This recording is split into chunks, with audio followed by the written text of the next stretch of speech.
Have you ever noticed how sometimes you end up bending over backward just to keep people in your life?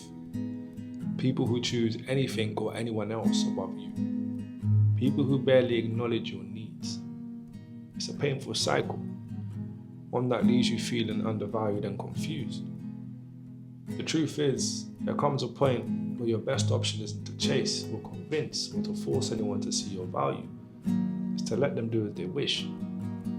Let them in the sense of letting them show you who they really are, what they actually prioritize, how much respect they're truly capable of giving. Doing so not only highlights their character, it reveals the standard you set for yourself. And when you consistently choose yourself, you break through from the constant worry of making everyone else happy, which is an impossible task. Listen, if they decide they'd rather spend time with someone else or prioritize a different path over you, that's cool. Let them. If they go silent for weeks, not picking up the phone or sending a single text, it's cool. Let them. If they appear totally comfortable never seeing you or never fitting you into their schedule, it's cool. Let them. It might sting at first, but it sends a clear message. You can't force anyone to care or to show up. People's actions are always more revealing than their words. By letting them choose what they want, you remove yourself from the guesswork and you end up keeping your dignity intact. Listen, if someone's repeatedly putting themselves first with no regard to your well-being, let them continue to do so.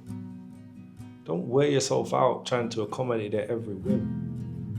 If they want a life with minimal investment from you, that's cool. It's fine. You can't single-handedly sustain any relationship. Remember, the moment you yield to their demands, ignoring your own boundaries, you effectively grant them power over your self-esteem. And that's a risky place to be. By letting them see you won't settle for less than mutual respect, you end up asserting your own worth. And sometimes we cling to romanticized versions of people, who we wish they'd be, or who they were in the past. But their current behavior might reveal a different truth. So let them reveal that truth through their actions, not your assumptions. If they follow the crowd instead of making time for you, let them.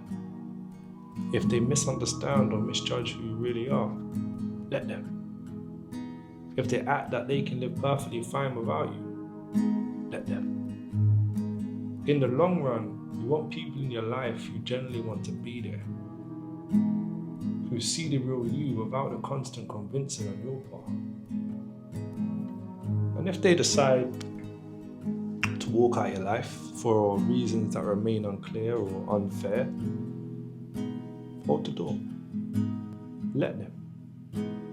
Let them discover the emptiness that comes from not having you around. You aren't pushing them, you're simply recognizing that one-sided effort isn't sustainable.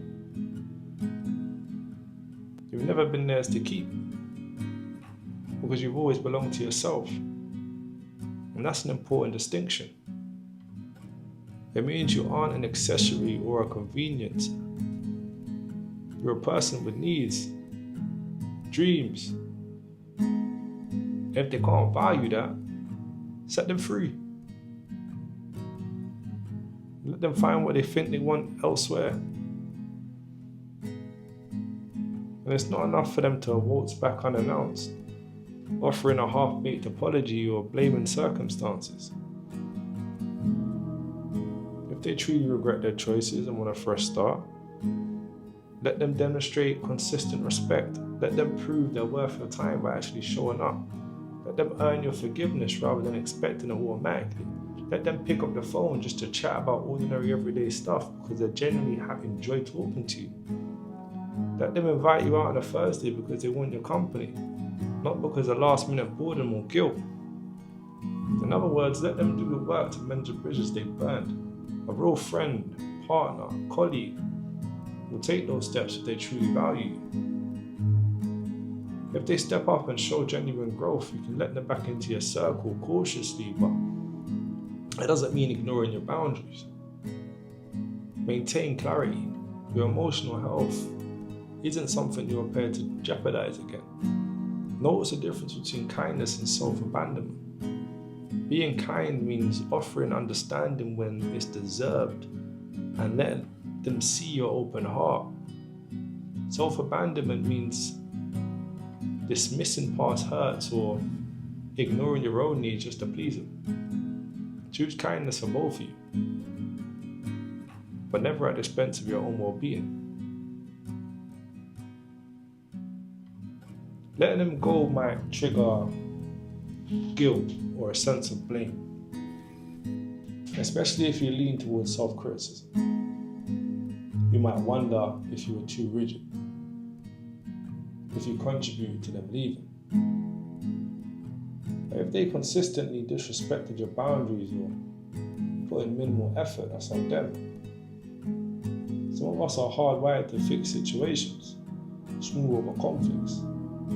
Before you rush to patch things up, pause and remember that relationships are a two-way street. If you find yourself always giving while they just take, time to reevaluate that dynamic. It's not selfish to recognize that you need rest or even just space away from draining interactions. If you're constantly bending to make someone else's life comfortable, how can you ever put yourself first? So if they label you as selfish for prioritizing your mental or your emotional health, let them. People who genuinely respect you will understand that self-care is crucial and it's not an indulgence. Those who refuse to see it in that way might belong in your closest circle. Establishing boundaries is one thing, maintaining them is another. Think of boundaries as a fence around your mental landscape. If you notice them stepping across that fence without permission, it's your right to bring them back to it. It's not aggression, it's clarity. You can have open, honest conversations about what's okay and what isn't. If they get surprised or offended, clarify that this is about mutual respect, not attacking it. If they continuously ignore your boundaries, you have every right to question whether their presence is beneficial in your life.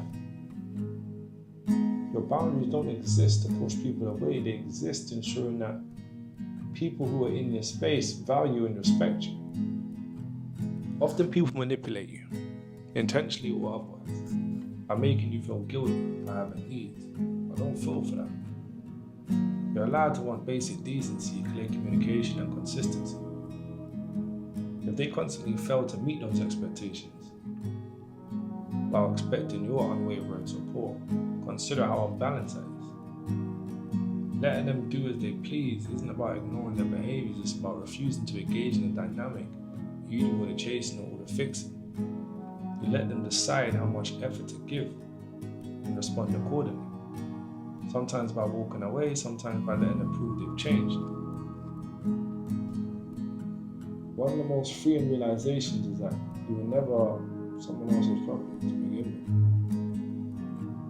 with. The minute you sense you're seen as an object or picked up or dropped by someone else's convenience, it's a signal to let them go do what they want elsewhere. You remain in charge of your life, no one else.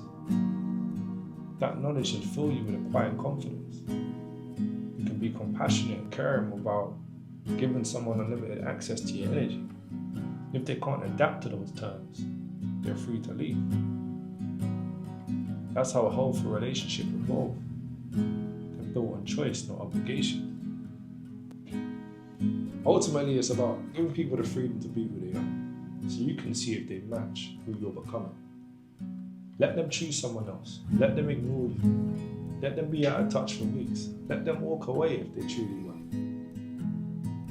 It might sound harsh, but it's the quickest way to sift out who don't value your worth and who genuinely appreciates your presence. By allowing others to show their true colors, you step into your own, you stop chasing and start living in alignment with what you deserve. And in that quiet space, where you'll no longer struggle to keep people who aren't willing to stay, you'll find deeper peace, self-respect, and the right company that genuinely appreciates you. So let them.